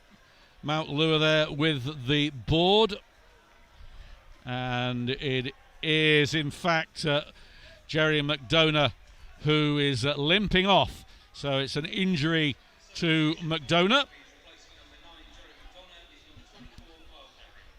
And Perry comes on to rings of boos from the Telford fans, as he used to play for them many moons ago. But it will be a corner when we get back underway, and it will be Alex Brown to take that corner. In it comes, in Springer. Goalkeeper comes out, catches easy, and no pressure there, and delivers the ball. He drops the ball, though. Kettering with a chance.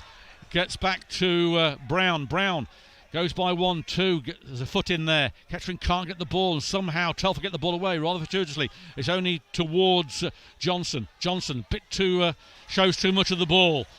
And the number 8 does exceptionally well. Interfered, though, with by Cooper. It's Neil, and it comes off the number 20, Blood, for a Kettering Town throw. It's all action stations now, Ed. It is, yeah. Kettering need to get back to just playing the ball and slowing it down a little bit, which Johnson is trying to do. Here he looks for Perry. Perry loses. Well, the player's just kicked Connor Barrett and then gone down, and it's been given as a free kick to Telford. Not sure about that one. Perry saying that ball is flat. Asked the linesman to check it, who refused to. Well, only 68 minutes we're into here. It's going to be a long period of time for Kettering to hold on to this. If they are going to hold on, I'll try and get another goal. Carl Perry up to his very, very usual tricks of talking to the... Well, unless the referee's supposed to pace it out, how's Perry supposed to know if it's 10 yards or not? We can actually hear that ball didn't sound right on contact, but it's headed on by Johnson. Kennedy can't get there. Crawford can. And Crawford's away here. He's through. There's nobody up there with him, though. He's on the wing. Help has arrived now. It comes in. And it's put back to Crawford. Now there's some Kettering players in that penalty area. Crawford heads the ball to Barrett. Barrett troubles it. Gets it back to Crawford again. Crawford, left-footed. Does a good ball. Nobody in the right position, though. And it gives the chance now for Telford to break away on the far side, which they are doing with McHale. He plays the ball back, and it's slowed down a little bit there. It's exciting stuff here at the Bucks Head. You listen to Proper TV Audio with Ed Palmer and myself, Paul Cook. Sponsored by Ogoods Brewery, as Kettering are trying to defend this 2-1 lead they've held from that first half. It's put through to Crawford, but the 26 is there, Shotton. He just fires it back towards Williams, but he can't get there. Storer can. Storer on the halfway line. Plays it long for Crawford. Who's onside. A great ball. Perry's going forward with Crawford. There is Kennedy on mark. Crawford goes in on his right foot. Kennedy should shoot. Takes too long. Does a shot. It's blocked. If Kennedy had a shot, I tell you what, I don't know why Crawford's played it to Kennedy. He's put Theo straight on his backside, and he's got a clear view at the goal, and he's just laid it off to Kennedy, who probably should have shot first time. To be honest, he should have fired it in there as Crawford. He did all the work and got into a position, but he laid it off the simple layoff to Kennedy, who took too much time with it and then lost the ball. It's back with Storer on the far side. He finds Neal on the halfway line. Neal over into the Bucks half, plays it out wide to Brown. It comes off the number 2 though, and Birch does enough to deny Alex Brown, and it looks like that Telford are going to make a second substitution. They've seen enough of what they can do, and they've certainly improved the second half. The ball is now with Storer. Storer loses the ball, gives it away too easily. Telford get the ball away. There's only the 14 there on there, which is Williams. The ball's back with Jackson Smith, and we can calm down for a minute. It's end to end at the moment. We're into the 70th minute. Going to be a long 20 minutes. I feel this is going to be. Kettering need a third, and they need it, I would say, probably in the next 5 minutes, just to calm the nerves. If not, that last 15 minutes will be very, very nervy. Here come Telford again, and they've played really well, and they'll attack on the right-hand side, and he's got lots of green in front of him. The Telford man over there being stood up now by Brown. He plays it out wide. Cross comes in. No one at the back post for Kettering. It's kept in, is it, by the 20? It is, but Jackson Smith easily claims as the ball was looped into the sky towards the goal.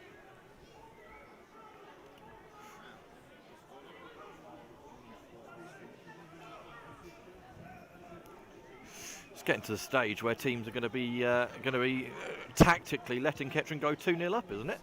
I think you could be right. Somebody did say on the chat, didn't they, that 2-0 and don't like being 2-0 ahead, and rightly so. The ball's put out wide though for Barrett. Barrett can't get there. He might in the moment. There comes Kennedy. He can't get there. It's a good tackle by Shotton. Neal underneath it. Loses out though. Storer's there, but so is the number 19. Storer wins the ball back, pushed in the back, still Storer going through, tugged back, but still Storer going through. He's into the penalty area. Storer left-footed, might try a shot, gets the ball through here, and Brown blazes it over the bar. It's a corner though, got a deflection, and I would have put money on Brown ramming that one in, but unfortunately that didn't go, got a deflection. It's a corner to Kettering on this right-hand side, and this is the half I like seeing Kettering in. Don't like seeing them defend. Gives me too many sort of worrying moments, to be honest, but it is going to be a corner. Harrison Neal going over there to take it, and the Kettering fans behind that goal trying to give Neil, some support. In it comes near post. Should be keepers all the way headed in. It's off the line. And that was actually that hit a Kettering player, you know. Yeah, it hit a Kettering player on the line, and now Telford get a chance, but Barrett does ever so well, beats two, and plays the ball out wide to Brown. Brown puts it in. Perry comes in for a challenge, but keeper comes out and bowls the ball out. We can't go back to that chance as Telford are breaking away down here with blood.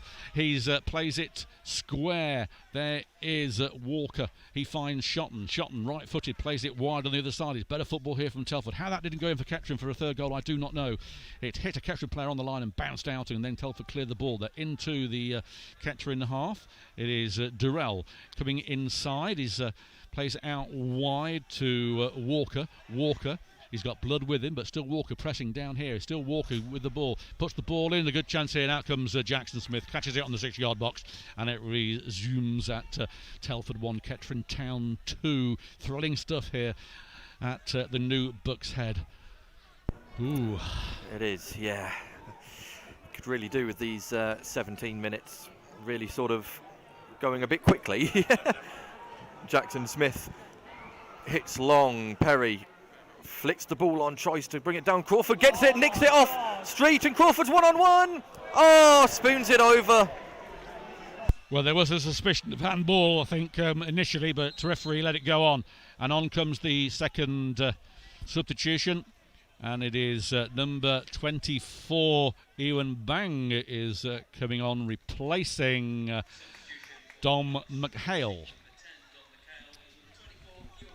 Well, Crawford had a chance there to scoop his second of the afternoon, but a bit unlucky, but a good attempt. He's had another good game as Crawford, and he's certainly giving Telford a few problems.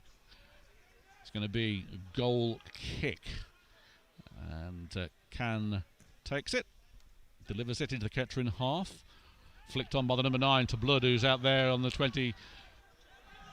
Goes one way, goes the other. There's a foul on Johnson, who's gone down. It's a head injury. What do you want the referee to do? It's a head injury. I never saw that one, to be honest, so if you can fill in there, Ed. It's a head injury. It's shout and moan and hate the referee all you like. It's great refereeing.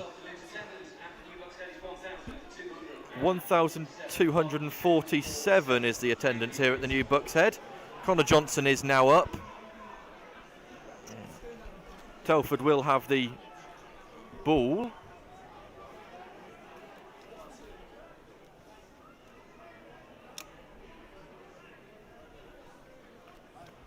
As our laptop was running low on battery because Paul Cook had done the wonderful job of plugging it in, but actually forgetting to turn the plug on. Which usually does help. I turned it on. Well, you didn't, because it wasn't on, was it? So, still discussions being had in the centre of the park with the referee, Mr. Duckworth. So it will be, as you would imagine, a drop ball for Telford as they are in possession to play on. Perry shadowing the referee and giving him some friendly advice. And gets the traditional song from the Telford fans behind the goal about his... returned parentless person. Yes, that's the one. Well, translated roughly, anyway. Still no football being played at the moment. We've had a good minute and a half since the game was stopped, and I'm not really too sure what is happening. We just need to play some football now, because I'm getting a bit cold.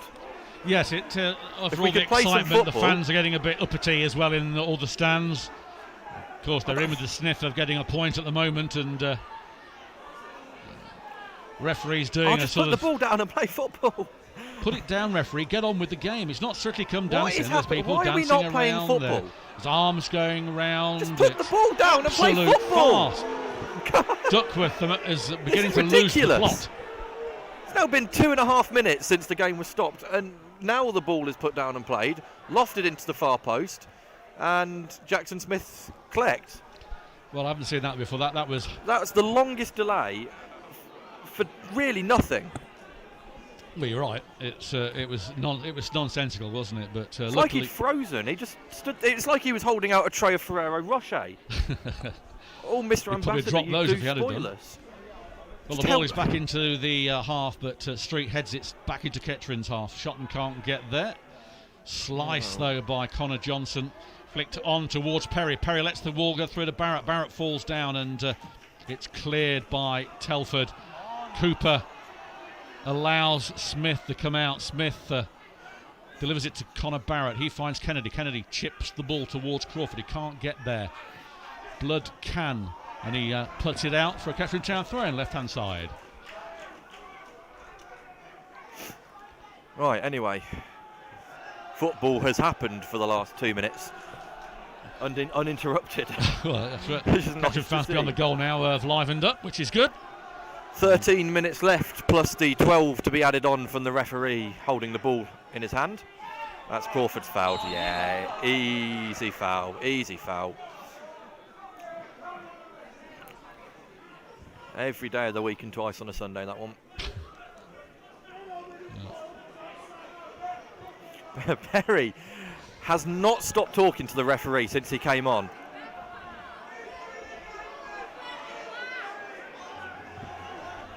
He's still speaking. I don't really know what the discussion is, to be quite honest. It's a free kick is a free kick, and it's Kettering's way. So there we go. Anyway, when he played for Colville against us, he was exactly the same. He's traded solely on that premise for a long time. I don't know, a free kick now in the penalty area against Kettering. Yeah, Carl Perry has traded for many years in football solely on the premise of being a wind-up merchant. Yeah, he took Kettering apart when we played Colville at their place, and he's doing something similar. Sounds like the peasants are revolting. Well, they do hum a bit, I must be honest. The ball is back into play, headed on by Connor Johnson, only towards Durrell. Durrell plays it out wide, intercepted though by Johnson. That goes out for throwing on the halfway line. This is becoming too scrappy now. It is. It's going to be one of those melees, isn't it, in the 6-yard box, and there'll be a tap in to equalise. You can just see it. Referee is telling Telford to get the ball back. They have done. Shotton's got it in his own half. Takes a look up, plays it long. Johnson wins it, but he finds Williams to Shotton. Shotton is about wide to the number 9. The ball comes through here. Interception by Chris Smith. Corner. And now danger. Red alert for Kettering as it's a corner, a set piece, and the record isn't particularly good at these. And this needs to be heavily defended, otherwise it's going to result in a goal, and then it becomes a very, very difficult time. Everyone is crowding that 6-yard box, in it coming towards that back post. Punch out by Smith, who can only punch it out for a corner on the other side. Telford player goes down in the 6-yard box. It looks like Street has gone down. And again, the chance of you-returned parentless person comes out from the Hammer leisure stand. Corner on the far side, still under pressure Kettering. Will need to defend this, obviously. In it comes, Durrell. Ball comes in, back post. There is Smith, who punched the ball out. It comes in, shot. Oh! It hits a Kettering player, could have gone anywhere. Cries of a penalty, and it goes out for... What a block. A block. It's a throw-in right down by the Neil. Blocked that from going in. It's going to be a squeaky bum time for the last 10 or 11 minutes here for Kettering Town fans who are at the other end of the ground. It's all Telford at the moment, and they certainly come out fighting in this second half. It comes in from this long throw, headed on by Street, and Perry chests it down, lumps the ball away to the cheers of the crowd, in towards Durrell. He puts it in. Perry gets ahead to it again. Barrett misses his kick and clears it eventually, and it comes off the number 2, and that will be a goal kick to Kettering. All I'm going to say, and again I'm going to try and be positive, but this isn't necessarily going to be a positive comment. Remember 2-0 against Buxton, the goals coming from silly mistakes from Kettering players. There was 3 chances to clear the ball. 2 of them have gone straight up in the air, and the other one's been an air shot. And it just feels like there needs to be some composure. Everyone just needs to calm down, play some football, play like we did in the first half, make sure you connect properly with the ball, and it's all very scatty and panicky. And it is, isn't it? I said to Coxey on Thursday, we need that older defender at the back to calm things down with experience. Ball's played out anyway towards Perry, who's then knocked off the ball, and He's adjudged to have fouled Blood, who goes down. He didn't actually do anything wrong there, in my opinion, but he's shaking his head. Blood is... Can't help that he's taller than him. Can't help that he's taller than him. He just put his arms out to defend himself. Shotton heads the ball on here, and the ball goes through harmlessly towards Jackson Smith, who goes out wide. Certain comments around us are getting to York levels of preposterousness. Well, of course, yes. It's incredible. It's like being in the pantomime, isn't it? So, Jackson Smith then with the ball into the 83rd minute of this pulsating game, where Telford have had the better of the second half. And Kettering haven't really produced too much for Cann. It's too high in the night sky, headed on, but it's out wide now to Brown. Brown's got some space. He's got running on that left-hand side. He's got the ball through. Kennedy's there. So is Crawford. Brown coming in. He goes through. Tackled by Street. It comes off Brown, though, and goes for a fortuitous throw-in on the far side. Just too much from Alex Brown there. It was, wasn't it? Again, it's getting that one touch too many in the final third now. When you can do something in 2 touches, you don't need to take 4 over it. Well, that's the defending to do for Kettering now, as Cooper's under pressure here. Is coming through. Cooper, a good tackle there by Johnson, who flicks it out for a throw-in as Kettering were 2-on-2 with Smith rooted to his 6-yard box. Throwing on the far side, it's going to be the number 2 to take it, Birch. He's a long throw specialist, and he's going to put one in. He doesn't know. He plays it short to Durrell, who came in unmarked. It's back to Birch on the far side. Comes inside and then outside of Brown. Brown gets the foot into it, and that should go for a corner. More pressure now for Kettering on corners. Last time they almost conceded. And we're in the 84th minute. Crunch time here. And we'll have to wait and see. I don't look. It's not often I feel like that, but I don't want to look, but I'm going to have to. Durrell with the kick coming in. In it comes, medium height here. Goalkeeper's not there. Punches it out, gets it out. Shot comes in. Oh, and that goes wide. It's a deflection for another corner. It came off, I think, Smith. There's Jackson Smith said there's a foul on him, but it's been given as a corner. Almost a goal there. Kettering living dangerously in the final 6 minutes of this game. It's the same player take it. Referee is hanging on with this corner. Going to have a chat with guess who? Carl Perry. Best thing, actually. And Chris Smith. That is good. It just needs to. Everyone can relax for a couple of minutes now. The referee, as we are aware, likes to take his time over things like this. Well, last time we did that, we considered a goal, didn't we? When we went to too long after 2 corners, and yes, it but went. This just does allow everyone to relax after that near miss, get the heart rate back down again, get the hearts back out of mouths and into where they should be. Corner comes in, clipped in again, headed goalwards. Oh, it's wide. I thought that was in. Yeah, Jackson Smith never moved. He just watched it go by. From our angle, it looked like it was going to just creep in the back post. So an escape line there for Kettering, and Smith going over to take the goal kick. No more substitutions have been made by Paul Cox. Smith still taking his time with this goal kick. No doubt will get told by the referee to hurry up at the moment. The Telford players are saying to the referee they're wasting time, which they are doing, which is nice. And it's into the night sky once again. Perry and Storer underneath it. Storer loses the ball though, and out comes Shotton. Shotton have been pulled back a bit there by Neal, but gets the ball out to Birch.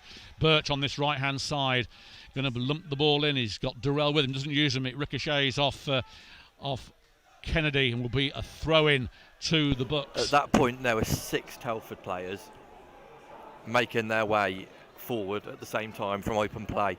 If you want to know mindsets of teams, there you go. Telford are pushing and they're going to knock on every single door until one opens.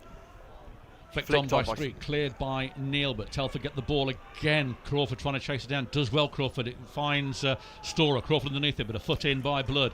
And then somehow it gets through towards the number 9, headed on here for Street. Street comes in, open goal here for Shotton, and well caught, thrown out. Wow, great goalkeeping. Sensational goalkeeping, Jackson Smith. I don't believe what I've seen. Sensational goalkeeping. I just don't believe what I've seen. Wow.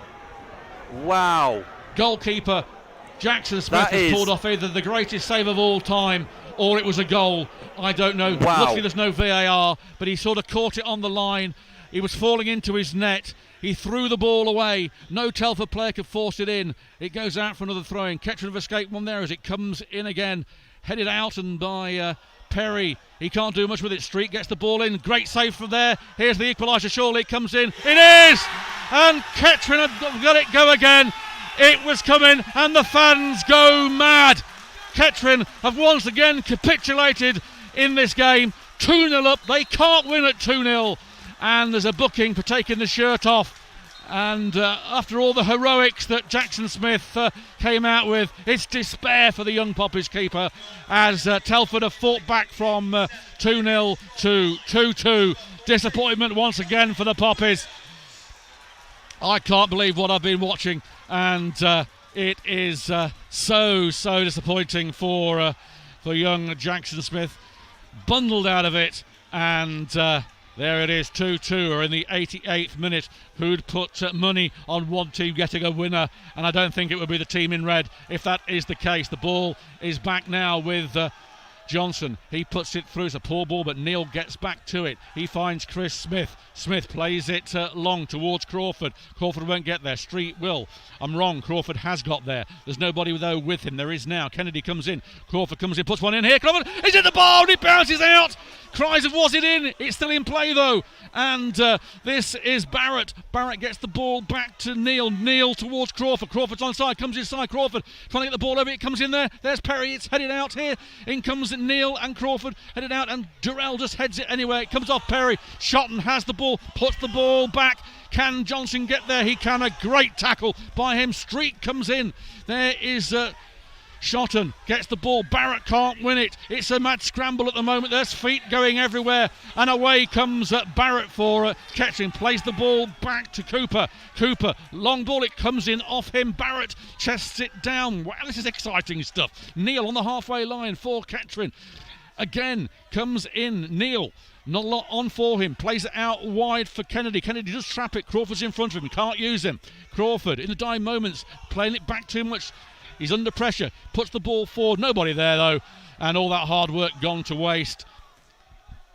Telford clear the ball. Only towards Harrison Neal. And he gives the ball to Shotton. There's a chance here. The number 9 is away. Puts the ball through. There's a chance here. He's through here. And Durrell should have done better with that. If he'd have got on there, they'd have been one-on-one with Jackson Smith. But he didn't. And Smith has the ball. Well, for two teams at the lower half of the division, this has been a pulsating game. And but once again, Paul Cox has got to look at this defending. It's been poor in this second half once again, and suicidal to a certain extent. We're into the 90th minute of this game. Foul by Kennedy on Oswell. Free kick then to Telford. They're making their final substitution. It will be Jed Abbey coming on. 4 minutes of added time. And that is going to be going one way, I feel, at the moment. As Abbey is coming on. Can't see who's coming off at the moment. It is... No, it's still filling around with the number 19 is going off, which is Kyle Bennett, who got booked in that second half. Kettering keeping it as it is and need to defend this free kick if they're going to get anything out of this game at all. And from leading it 2-0 and then in control, we've said that quite a few times this season, they are now under the hammer as we come into the final 4 minutes of this game. Delivered by Can. There is Perry, and it goes harmlessly away for a goal kick. Woo!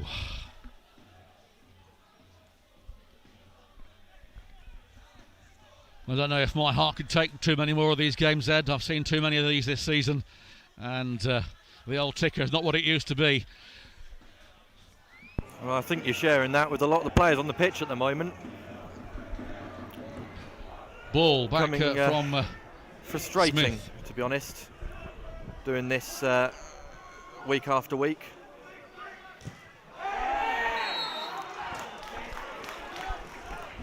And there's going to be a yellow card here for Barrett for a foul on Durrell. And Barrett goes into the book. first Kettering player this afternoon to do so. And he's explaining what he thought happened, but well, I can't keep my breath back here. I did bring some drink to help the throat, but I've not been able to take any. It's been too exciting or disappointing, depending on which way we're going to take it. But it's Durrell with the free kick. Everybody up front by the goalkeeper for Telford. In it comes towards that near post.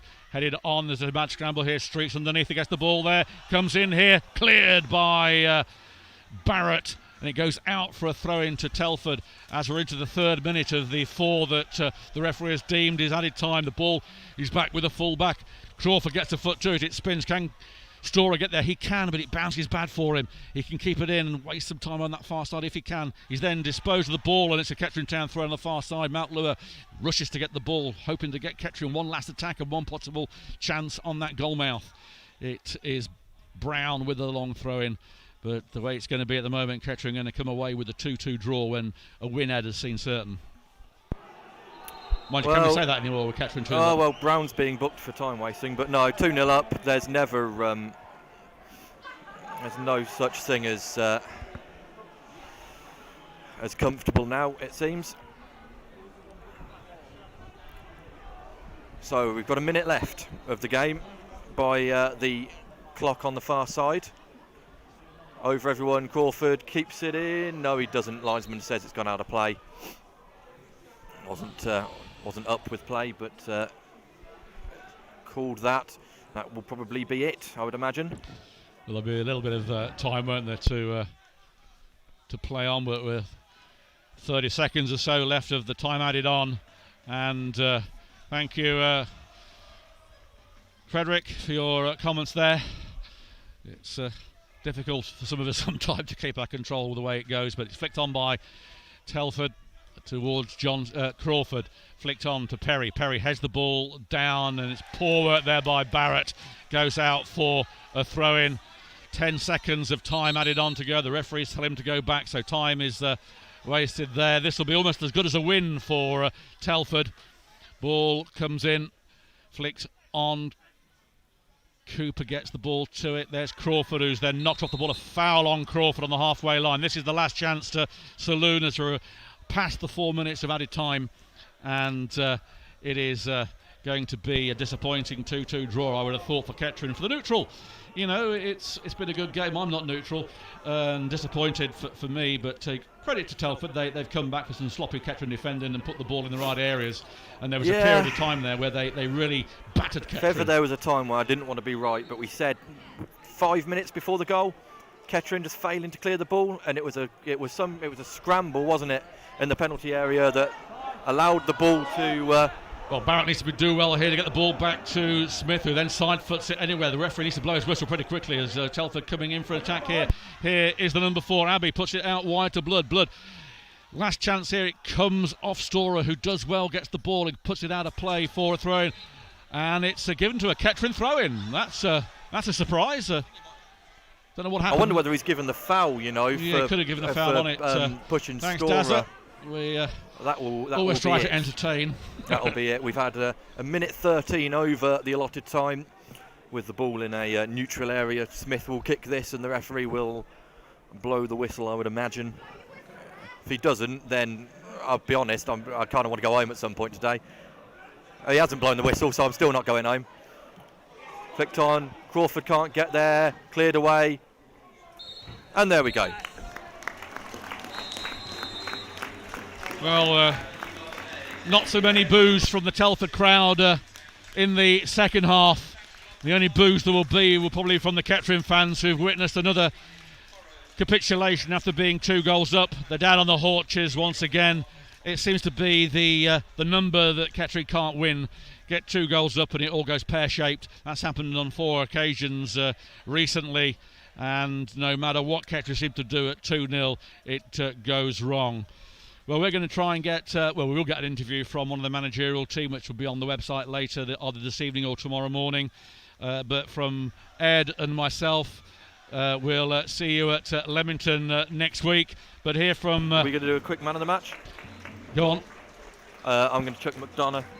McDonough, yeah, we'll give McDonough man of the match. He fought fiercely throughout, and he's played a big part in it. Feel sorry for young Crawford, who got in again. He's looked gutted out there, does Crawford. He looks exhausted as well. But as I say, from Ed and myself, we'll see you at Leamington. And for now, it is good night.